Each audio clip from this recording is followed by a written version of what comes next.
I would probably say they're assumptions about what they think to be true that may not be true. So I think there's a lot of assumptions that people have regarding innovation and how they can implement it.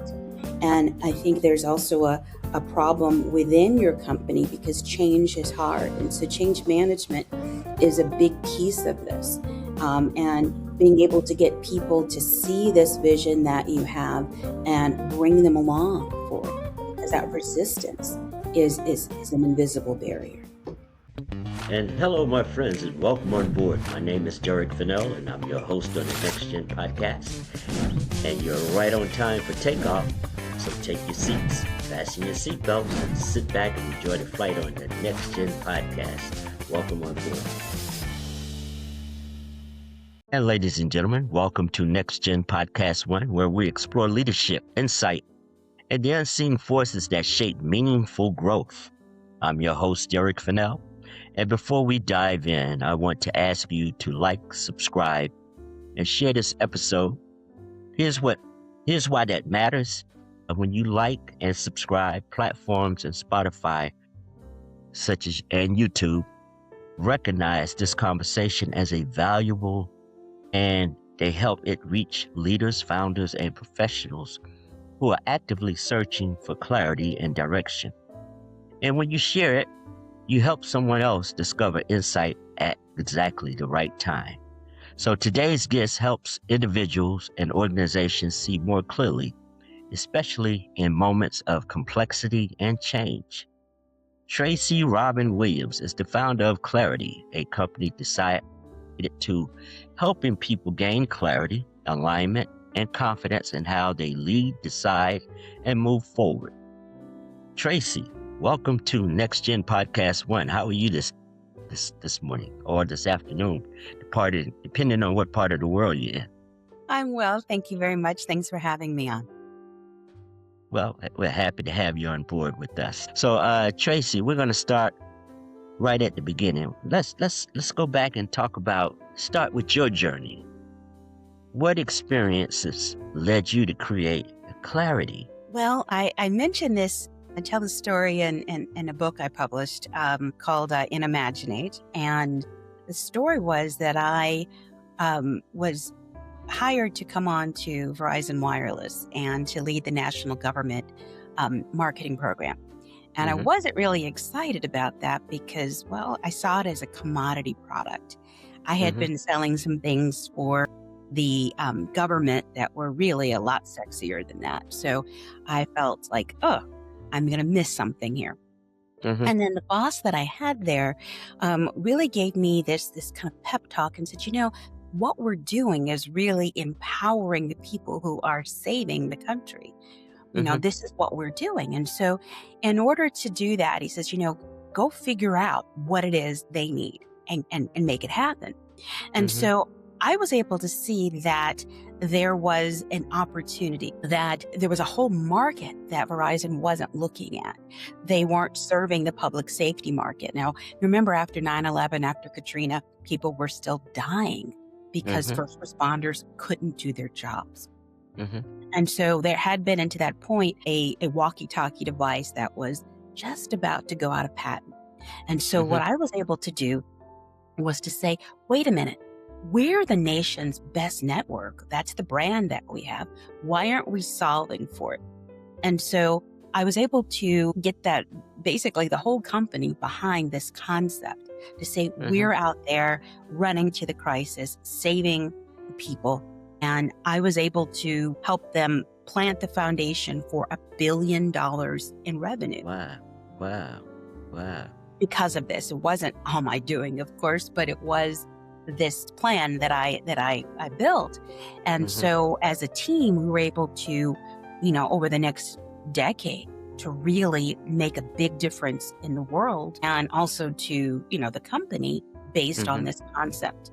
And because of that, I would realize this was something that I was pretty good at doing. And in various jobs that I did in the future, was able to bake that into the work that I did. And eventually, a few years ago, I said, well, wait a minute. This is the thing that I do best. It's seeing the possibility and sparking that in other people, and then bringing them together to do the thing that changes the world, the company, the market. And that's basically the foundation of what I do. Okay. So now, was there a what was that defining moment where you realized clarity was the missing piece for people or organizations? Was it? Give me that defining. I think about a few years ago, about 4 years ago, I was working for a software company, and I realized there was a pattern to the work that I have been doing over the last nearly 20 years.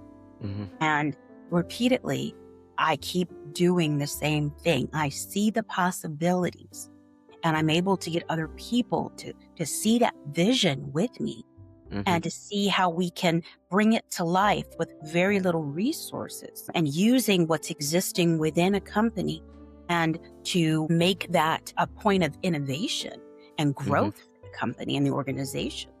And so that was something that I was like, wait a minute. The light bulb came on for me to say, this is the thing I should be doing and I need to pursue it. And that's how I decided to actually form Clarity. Okay. Now, how did your owning the challenges shape the way you help others today? By you seeing those challenges that you had with forming Clarity, what is it? Well, what's the most impactful work that comes from seeing what you do? What's the most impactful thing that your work does? I think Tony Robbins makes a comment when he talks about businesses, and he says and he's actually quoting, I think, Peter Drucker, where he says, there's two things that a business needs to do, right? Marketing and innovation, right? Correct. And if you don't do those things, your business will shrivel and die. If you're not growing, you're dying. So what I do and what Clarity does is we are using marketing, innovation, and also management consulting principles and frameworks to be able to help businesses see the possibility in what they already have. See, the major problem that many companies think is that transformational that innovation has to be transformational. It has to be something big. It has to be this major, expensive, long-term, elephantine effort. And that's not true. And that is part of what I'm trying to show and to help businesses to see, is that they can look at the products, the capabilities, the services that they currently have on their books or on their pantry shelves and relook at those in a different way. And that different way is the way that maybe it's a new product offering with what they already have. Maybe it is a new audience. Maybe it is just a new geographical market. It could be a variety of things. It could be partnering. The problem is that businesses seem to think that it's going to take millions and millions of dollars, that it can take, 18, 24 months plus, and that it's going to take a lot of risk. That is not necessarily true. And so what I'm advocating for them to do is to look at, what they already have access to, what's available to them. And then they're able to grow their businesses to maybe come out of that decline cycle if they're a mature business and moving into decline, that they can renew using these principles. Now, who benefits most from Clarity's work? Leaders, teams, entrepreneurs, or individuals in transition? I think it's we're really geared towards working with revenue and growth leaders at companies. So generally senior executives or C-suite who realize that maybe they have a gap that they can't fill. They don't know how to fill from a revenue perspective, that maybe their growth is flattening out. Maybe they've made acquisitions that they don't know how to integrate fully they've done the operational and the systemic sort of piece, but maybe there's actual capabilities and products and services that they haven't monetized fully. And that's hmm what we're enabling them to do. Okay. Now, can you give an example of like what kind of problems your clients may typically have? Can you give an example, no names required, of a problem that you identified and went in and solved so that our audience could understand if they were for the first time looking at clarity and want to know how clarity could help them, you share some insight as to a problem you've solved or you saw first, and then because of your interaction, this happened. Well, there was a software company that I was doing a total addressable market study for globally. So they could Mm-hmm. understand what countries they should be focusing on. And so they'd drawn a line and said, well, we only want to talk about countries with this many potential customers in. And what I was able to do was able to look at this from a qualitative perspective and say, here's what's actually planning to happen in this particular region of the world. And it's going to grow in this way. And here are the implications. So here's some scenarios that I was able to help run for them and say, if you do such and such, then you will be able to maybe head off what the competitor could be doing in this particular market. Mm-hmm. And they did listen to me with that. Mm-hmm. And Mm-hmm. it's enabled them to grow 450% in that region of the Wow. world in the last few years. Wow. That's awesome. That's awesome. Okay. So that's one So, thing is, I'm sorry, go ahead. okay. Okay. So why do you believe lack of clarity is so costly emotionally, mentally, and professionally? People tend to just like they have an idea, but they're not really clear at it and they don't seek clarity.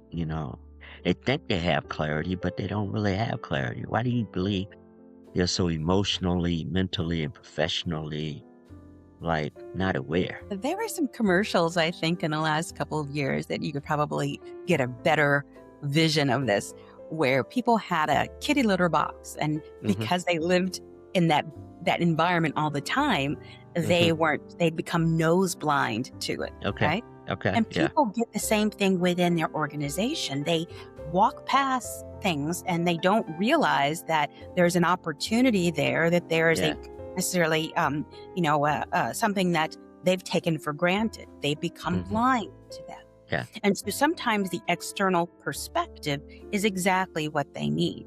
So Mm-hmm. what we do is we look at, as I mentioned, we look at things from first a marketing lens, from an innovation lens, and then also from a management consulting lens. And because we're looking at it from all these different perspectives, we're able to see things that people would not see from any one of those disciplines. Mm-hmm. Mm-hmm. So even in a marketing department, they may miss things like this because they don't have necessarily these other tools that they normally use and are within their purview, right? Mm-hmm. Same thing with other areas in the company. So, Mm-hmm. I kind of tell this story. This is one of the things that helped me realize how much people miss. My mother was just gifted at this sort of thing. Mm-hmm. She would have food in the pantry, and somehow we'd have unexpected guests that would show up. Mm-hmm. And she was able to take what we already had and to transform that into a feast. Mm. And so I think that the concept is that is what businesses can be doing, organizations can do. They can look in their own pantry, Mm-hmm. and they're able to take those things and meet the needs of the people that have shown up for them. Mm-hmm. So there's one thing I have, one of the frameworks that I've developed is called the 10 Muses of Imagination. And Mm-hmm. basically there are 10 different areas that I'm suggesting that companies look at to say, could these possibly be areas where we have some resources that are monetized or under leveraged that we could Mm-hmm. use?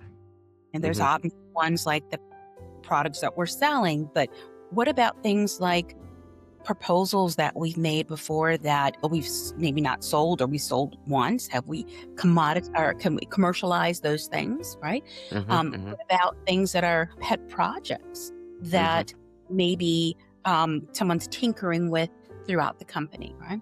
Mm-hmm. There could be things that you have sold once and you haven't sold again, but if you repackage it in a particular way, there's other opportunities for you. The concept here is, don't reinvent the wheel. Don't go and necessarily invent new things. Mm-hmm. Take what you have and be good stewards of that, and leverage those things so that you can have a very low risk, low investment, high ROI return on the products that you already have. Mm-hmm. Well, what happens when people confuse, say, activity? They're busy and they confuse that with progress. They're not really, they look like they're making progress because they're just busy. So how do you deal with that? I think structure is probably the best way to deal with that, is to say, what is the framework that I'm working in that helps me to make the right decisions with where I'm going? So if you don't make how would I say this? You might look at the actual processes that you have in place to identify what you're doing in terms of innovation, in terms of revenue growth, and follow that. So within the book, I have a 5-step process. And we start with identifying who you are as a company, right? We call it a core essence. And that's the basis of all of this. Then we talk about, your inventory audit of all of these assets that you have. So you can figure out, what do I have to work with? Then we look at the landscape. What's going on with your competitors? What's going on from a global nature that could impact your business now and in the future? Then we think about the marketplace of, what do your customers want? What are the trends that are going to be coming up? And how are those things going to impact what's going on? Then we take all of those things and we triangulate them. And we figure out, how do we use what we have based on what's going on in the world today, and then what the customer's going to want. And we come up with a few choices. And that is where we're able to reduce those things and focus and get the clarity and say, why should we do this? Why shouldn't we do that? What's the best thing for us specifically at this time? And then we can go ahead and craft the one thing that we should be doing, build a business case around that, and be able to present that to the executive team to say, this is what we're going to do. Here's what the go-to-market's going to look like. Here's what it's going to cost us to do it, and what the return's going to look like, and when we're going to see that return. And that way you can have the clarity, the very specific plan to do what you need to do. Yeah, that way you can make sure that your efforts are in alignment with your clarity position, and you're not just having activity and just getting burnout. Some people call it burnout exhaustion, So, and not getting the results you would like to get. So I do have a question about invisible barriers and breakthroughs. So what invisible barriers do you see holding people back most often? I would probably say their assumptions about what they think to be true that may not be true, right? So I think there's a lot of assumptions that people have regarding innovation and how they can implement it. And I think there's also a problem within your company because change is hard. And so change management is a big piece of this. Being able to get people to see this vision that you have and bring them along for it. Because that resistance is an invisible barrier. And so now you did. Go ahead. I'm sorry. Go ahead. Those things can work against you. Yeah. Okay. So now how do you help? You spoke about blind spots a few minutes ago. And so how do you help your clients surface or expose those blind spots that they didn't even know existed? How do you help them see that? Data. That's very important to using using your internal customer data, using data that's available in the marketplace. But it's kind of hard to argue with this is what the data says, right? There may be opinions, right? And we think we should do this, but if it's clearly saying this is what you should be doing, and here's why, it's building that business case for you, and helping them to justify the actions that need to be taken and how they need to go about doing it. And that's important to building this business case that they can even get the executive team and the C-suite team behind the numbers, right? Especially if it can prove that and understand what's going on, that gives them a reason to go forward. Okay. So now, you would think they were already looking at these numbers that you just spoke about. So what mindset shift created that breakthrough for them to, because you would think management, that's what they do. They look at numbers, right? So how come they didn't see this before you brought it to their attention? What mindset had to shift? So there's a story that I quote in the book. There was the guy who founded Temple University. He actually went around traveling, telling a particular story.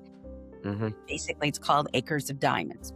And the story is about, that story, right? So there's a farmer who had this farm that he didn't see the value in, and someone told him he could go and go hunting for diamonds and become rich beyond belief. So he sold the farm and then went off doing it. But then he never did find the diamonds, out looking where around the world, and died destitute. Meanwhile, the farmer that purchased it, the guy who bought it from him, was out one day kicking around and finds this huge, ugly rock, puts it on his mantelpiece, and someone comes along and says, "Hey, do you know what you have there?" He's like, "No, it looks like a big dirty rock, but I like the way it looked." I said, "No, it is an uncut diamond. Not only is it an uncut diamond, it's the biggest one we've ever seen." Right? It turns out that this particular farm became the largest diamond mine in the history of that country. That's true. So instead of going out chasing after the novel things, the new things, because that's what we are expected to do, that's what we think we must do, it's often smarter for us to look at what we already have and rethink that. It's not sexy. That's the problem. But it is effective, it's efficient, and it's quick. So if you have problems where you need to fill in for you have a gap in your revenue, this is the quick and easy way to do it. And, it's the best way for a lot of companies who, may be experiencing some pains within their business. But they can't see that. That's the problem. People can't see it because they're not looking for it. So how do you help people sustain clarity over a period of time? Well, what I do recommend in the book, and there's, periodical periodic and regular sort of check-ins they should have to continue to go through this process, right? Where you should do this audit and look at it every few months, right? See are new things on there? Has the market changed in any particular way? You should drive this through your teams to empower them to be able to think in this particular way. And it's something that you can build into the culture of your business. Well, one thing that we do, you spoke about, you gave the story about how your mother repurposes. You have guests coming over, unexpected guests coming over, and you had to repurpose your meal, to make more for the extra guests that were coming in. And, one of the things that we do is we talk about how people have a slow leak, like a tire, and the air is seeping out of the tire, and, they're rolling along. They're rolling along. They're busy. Things are happening. Calls are coming in, but they didn't get to answer a call on a timely basis, which could have been a multi-million-dollar deal that you didn't get to in a timely manner, and it ended up going somewhere else. So yeah, I agree with what you're saying about people need to look at their operations and get that clarity that they're missing. Now tell us about your book a little more. Talk about your book. Well, it's available on Amazon. It's called InnoMaginate. It's InnoMaginate, turn yesterday's products into tomorrow's revenue.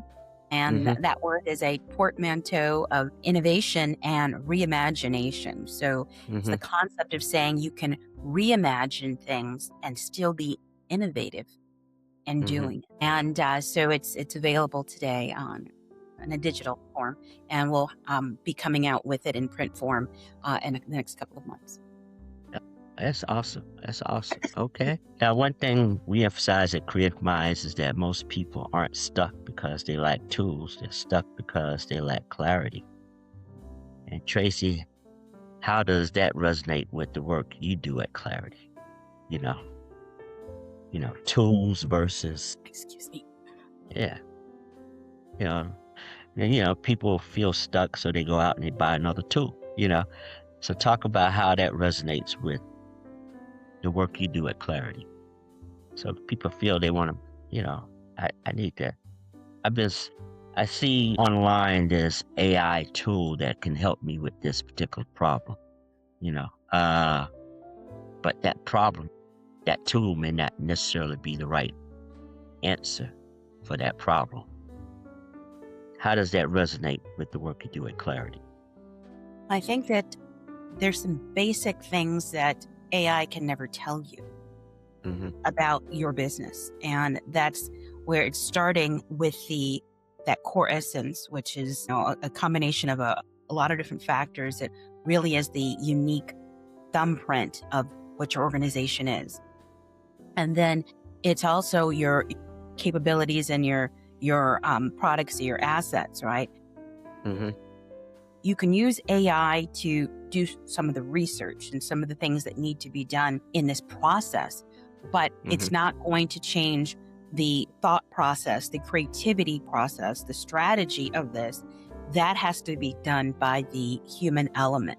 There's also an important factor. I mentioned the change management piece, and no AI is ever going to be able to do that piece. So it's not necessarily about the tool, because it's like a hammer. I can't, you need it to build your house, but you can't, it's not building your house. It's a tool to use to build your house, right? And so that's one of the things that people are misunderstanding now. AI is not the savior of the world, nor is it the, the demolisher of it all, right? But it is something that we use to be able to make the world better. Our companies, our plans, our businesses, something we're going to use to make that better, right? So it's not about let's go buy another tool. It's about think strategically in a process, in a structured way about what we need to do so that we can move forward, and we'll use this to make it faster, quicker, easier, cheaper. But it's not the answer. It's just a tool to get to the answer. Right. Is that the right answer? That's a perfect answer. I use that same analogy with the hammer and the nails. Like you said, you want to build a house, and, someone, I guess before they used to take a rock and hit something, a piece of wood, and then they came up with a nail. And then they came up with an actual hammer. And if you don't know how to use the hammer properly, you're going to hit your thumb. And it's going to hurt really bad. So you have to use the tools properly for sure. So that was a great analogy. Now, for listeners who feel aligned with your message, what's the best way for them to engage with Clarity? They can certainly go to our website, Clarity, Mm-hmm. CLAROTI.com. That they could do that, or they can reach out to me on LinkedIn, Tracy Robinson Williams on Mm-hmm. LinkedIn. Mm-hmm. Or certainly take a look at the book and see if that is something that would be useful for them. Mm-hmm. It's part of this is you really have to understand the concept behind things too. Like, why are we doing this? Why do we need to go this route in order to make this effective for our business? So, it's kind of good to use that as a primer as well. Now, what makes Clarity's approach different than, say, traditional consulting or coaching or business Well, management? yeah, we're under the consulting umbrella. And Mm-hmm. a lot of times, what we do is this is a combination of using experience, proven in a Fortune 500 background, way, with frameworks that are coming across these 3 different disciplines, as I mentioned to you, as well as the data that is relevant to that particular customer or client. And all of these things, as well as this external perspective. And so all of these things come together to make a really unique mix that is forming that solution that is important to the client. Okay. That's great. So now, Tracy, I got one final question. Actually, I got 2 final questions, but this one business related, one's not. Okay. So Tracy, what's one truth about clarity and leadership that everyone needs to hear but few truly understand? Well, that's a stumper. What's one truth that leadership needs to understand? Yeah. About clarity. About clarity is we can be that secret weapon that you need to make your business prosper. You didn't mean clarity, the company, clarity, the verb. Well, I tell you what, I'll give you the opportunity to expound on both. Clarity, the word, and clarity, the company. Okay. Well, everyone needs clarity, and that's one thing that all executives are seeking. But sometimes they're overwhelmed by the amount of data that they have, by the rapid change that's going on in the world right now, and with competition. And they don't know what to do. They may just be inundated with too many things and too many responsibilities. And this is a way to bring that sense of decision-making that they need. We're able to help them do that in a way that brings this big consulting experience sort of thing and resources and results in a way that it's geared towards, the mid-market sort of client. So we can provide that advisor sort of help that kind of steps in with them, rapidly providing those results for them in a way that they probably couldn't see it themselves. Very quickly and in a very effective and efficient manner. Okay. And the second question I had for you, are you a coffee drinker or a tea drinker? I am most definitely a tea drinker, and there's nothing like a perfect cup of Earl Grey tea. Okay. Lavender, honey. Okay. And a dash of whole cream. I agree with you. Sounds so good. You make it sound so refreshing. It's that cozy morning thing that I live for every day.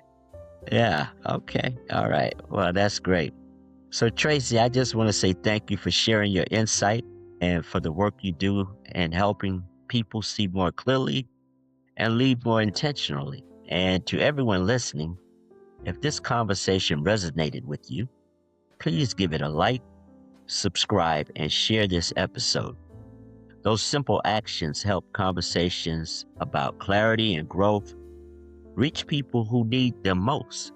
And to learn more about Tracy Robinson Williams and Clarity, that's CLAROTI, visit Clarity, CLAROTI.com. And if you're motivated but unclear about your next move, Explore the clarity system by Creative Minds AI, because clarity always comes before transformation. I'm Derrick Fennell, and this is NexGen Podcast One.